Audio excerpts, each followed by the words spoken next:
নমস্কাৰ বন্ধু বান্ধৱীসকল, স্বাগতম জনাইছোঁ জব নিউজ আছাম ইউটিউব চেনেলৰ নতুন এটা ভিডিঅ'লৈ। আজি আমি এই ভিডিঅ'ত অসম চৰকাৰৰ যিকোনো প্ৰতিযোগিতামূলক পৰীক্ষাৰ বাবে আহিবলগীয়া কিছুমান অতি গুৰুত্বপূৰ্ণ প্ৰশ্নৰ উত্তৰ আলোচনা কৰিম। এই ভিডিঅ'টো যদি আপোনালোকৰ ভাল লাগে, ভিডিঅ'টো লাইক কৰিব আৰু চেনেলটো ছাবস্ক্ৰাইব কৰিব। তো আহক আমি দেৰি নকৰাকৈ ভিডিঅ'টো আৰম্ভ কৰোঁ। ১ নম্বৰ প্ৰশ্ন, ফুলগুৰিৰ ধাবা কেতিয়া সংঘটিত হৈছিল? অপশ্যন দিয়া আছে। অপশ্যন এ ১৮৭৫ চনত, অপশ্যন বি ১৮৬৬ চনত, অপশ্যন চি ১৮৬১ চনত, অপশ্যন ডি ১৮৫০ চনত।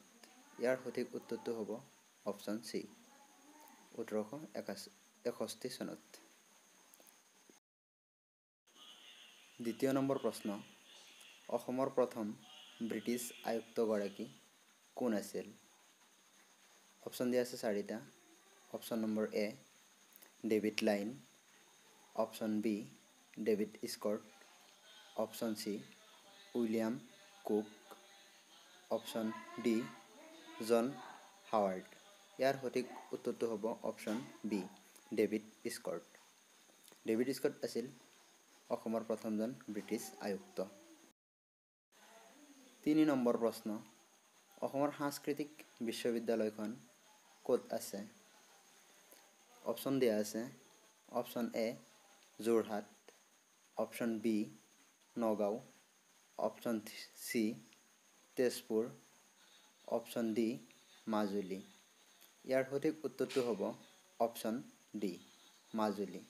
অসমৰ সাংস্কৃতিক বিশ্ববিদ্যালয়খন মাজুলীত অৱস্থিত। ৪ নম্বৰ প্ৰশ্ন, অসমত বাংলা ভাষাৰ প্ৰচলন কেতিয়া হৈছিল? অপশ্যন দিয়া আছে 4টা। অপশ্যন এ ১৮৩৩ চনত, অপশ্যন বি ১৮৩৬ চনত, অপশ্যন চি ১৮৪০ চনত, অপশ্যন ডি ১৮৫৮ চনত। ইয়াৰ সঠিক উত্তৰটো হ'ল অপশ্যন বি ১৮৪৬ চনত। ১৮৪৬ চনত অসমত বাংলা ভাষাৰ প্ৰচলন হৈছিল। ৫ নম্বৰ প্ৰশ্ন, স্বাধীনতা আন্দোলনৰ সময়ত অসমত স্বৰাজ পাৰ্টীৰ সভাপতি কোন আছিল? অপশ্যনকেইটা হ'ল option A Bishnuram Medhi, option B Nabin Chandra Barua, option C Gopinath Bordoloi, option D Tarunram Phukan. ইয়াৰ সঠিক উত্তৰটো হ'ব অপশ্যন ডি তৰুণৰাম ফুকন। তৰুণৰাম ফুকন আছিল স্বাধীনতা আন্দোলনৰ সময়ত অসমৰ স্বৰাজ পাৰ্টীৰ সভাপতি। ৬ নম্বৰ প্ৰশ্ন, নিম্নলিখিত কোনজন অসমীয়াই গান্ধীজীৰ দণ্ডি যাত্ৰাত অংশগ্ৰহণ কৰিছিল? অপশ্যনকেইটা হ'ল option A Tarunram Phukan, option B Amiya Kumar Das, option C Rohini Kumar Chaudhury, option D Liladhar Barua. ইয়াৰ সঠিক উত্তৰটো হ'ব অপশ্যন ডি লীলাধৰ বৰুৱা। লীলাধৰ বৰুৱাই গান্ধীজীৰ দণ্ডি যাত্ৰাত অংশগ্ৰহণ কৰিছিল। ৭ নম্বৰ প্ৰশ্ন, ভূপেন হাজৰিকাক কোন বছৰ দাদা চাহেব ফাল্কে বঁটা প্ৰদান কৰা হৈছিল? অপশ্যন দিয়া আছে। অপশ্যন এ ২০০২ চনত, অপশ্যন বি ১৯৯২ চনত, অপশ্যন চি ১৯৮২ চনত, অপশ্যন ডি ১৯৭২ চনত। ইয়াৰ সঠিক উত্তৰটো হ'ব অপশ্যন বি ১৯৯২ চনত। ১৯৯২ চনত ভূপেন হাজৰিকাক দাদা চাহেব ফাল্কে বঁটা প্ৰদান কৰা হৈছিল। ৮ নম্বৰ প্ৰশ্ন, ঐতিহাসিক অসম চুক্তি কেতিয়া স্বাক্ষৰিত হৈছিল? অপশ্যন দিয়া আছে 4টা। অপশ্যন এ ১৯৯৫ চনত, অপশ্যন বি ১৯৮৪ চনত, অপশ্যন চি ১৯৯০ চনত, অপশ্যন ডি ১৯৮৫ চনত। ইয়াৰ সঠিক উত্তৰটো হ'ব অপশ্যন ডি ১৯৮৫ চনত।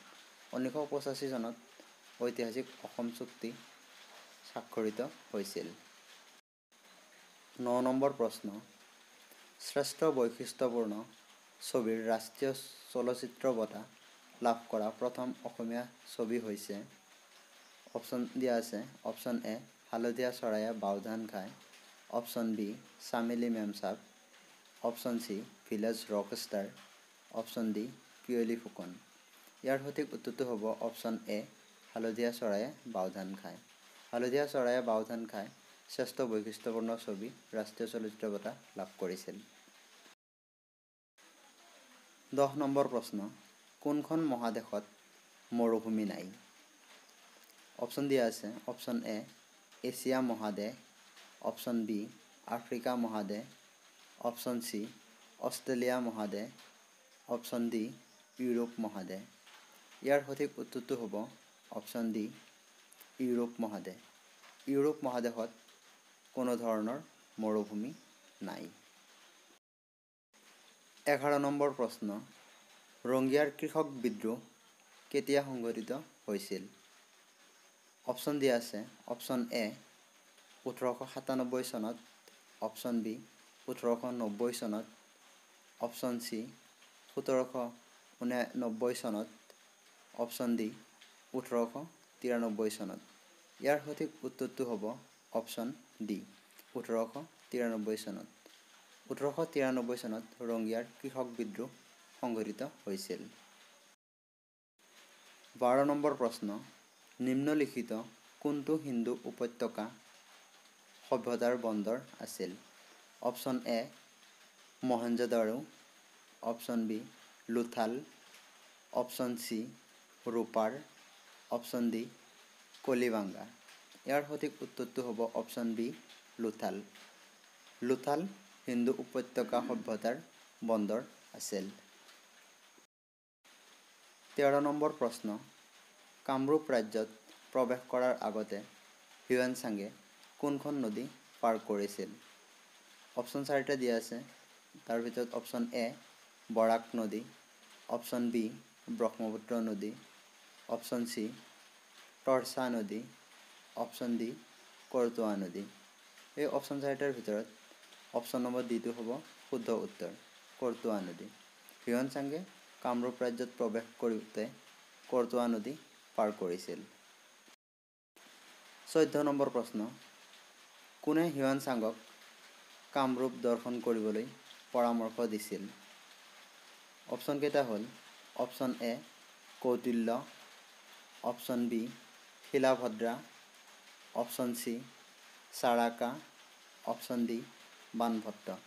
এই 4টা অপশ্যনৰ ভিতৰত ইয়াৰ সঠিক উত্তৰটো হ'ব অপশ্যন বি শিলাভদ্ৰা। শিলাভদ্ৰাই হিউৱেন চাঙক কামৰূপ দৰ্শন কৰিবলৈ পৰামৰ্শ দিছিল। 15 নম্বৰ প্ৰশ্ন, কাৰ্টুনৰ প্ৰচলন কৰা প্ৰথম অসমীয়া আলোচনীখন আছিল? অপশ্যন 4টা দিয়া আছে। Option A Bijuli, option B Jonaki, option C Banhi, option D Usha. এই অপশ্যন 4টাৰ ভিতৰত ইয়াৰ সঠিক উত্তৰটো হ'ব অপশ্যন চি বাঁহী। বাঁহী আলোচনীত প্ৰথম কাৰ্টুন প্ৰচলন কৰা হৈছিল। 16 নম্বৰ প্ৰশ্ন, নিম্নলিখিত কোনটো লোহিত নদীৰ উপনদী? Option A Bharali, option B Tewai, option C Tumga, option D Jamal. এই অপশ্যনকেইটাৰ ভিতৰত ইয়াৰ সঠিক উত্তৰটো হ'ব অপশ্যন বি তেৱাই। তেৱাই হৈছে লোহিত নদীৰ এখন উপনদী।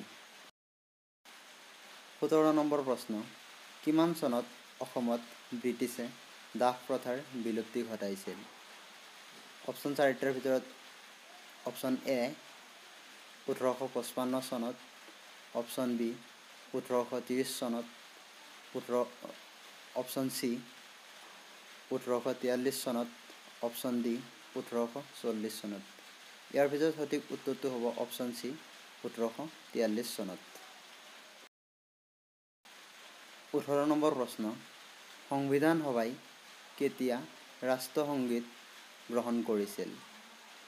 অপশ্যন 4টাৰ ভিতৰত এটা হ'ল অপশ্যন এ 24 নৱেম্বৰ 1945 1949, অপশ্যন বি 24 মে 1949, অপশ্যন চি 24 জানুৱাৰী 1950, অপশ্যন ডি 24 জুন 1950। এই চাৰিটা অপশ্যনৰ ভিতৰত ইয়াৰ সঠিক উত্তৰটো হ'ব অপশ্যন চি 24 জানুৱাৰী 1950। 24 জানুৱাৰী 1950 চনত ৰাষ্ট্ৰীয় সংগীত সংবিধান সভাই গ্ৰহণ কৰিছিল। 19 নম্বৰ প্ৰশ্ন 12 মাৰ্চ 1930 চনত কি হৈছিল? অপশ্যন এ আইন অমান্য আন্দোলন, অপশ্যন বি অসহযোগ আন্দোলন, অপশ্যন চি ভাৰত ত্যাগ আন্দোলন, অপশ্যন ডি ৰৌলাট আইন গৃহীত হৈছিল। ইয়াৰ ভিতৰত ইয়াৰ সঠিক উত্তৰটো হ'ব অপশ্যন এ আইন অমান্য আন্দোলন। 12 মাৰ্চ 1930 চনত আইন অমান্য আন্দোলন সংঘটিত হৈছিল। 20 নম্বৰ প্ৰশ্ন কোনটো গ্ৰহ ঘড়ীৰ কটাৰ দিশত ঘূৰে? অপশ্যন দিয়া আছে চাৰিটা। অপশ্যন এ নেপচন গ্ৰহ, অপশ্যন বি বুধ গ্ৰহ, অপশ্যন চি শুক্ৰ গ্ৰহ, অপশ্যন ডি শনি গ্ৰহ। এই চাৰিটা অপশ্যনৰ ভিতৰত ইয়াৰ সঠিক উত্তৰটো হ'ব অপশ্যন চি শুক্ৰ গ্ৰহ। শুক্ৰ গ্ৰহ ঘড়ীৰ কটাৰ দিশত ঘূৰে। এইকেইটা আছিল আজিৰ প্ৰশ্ন।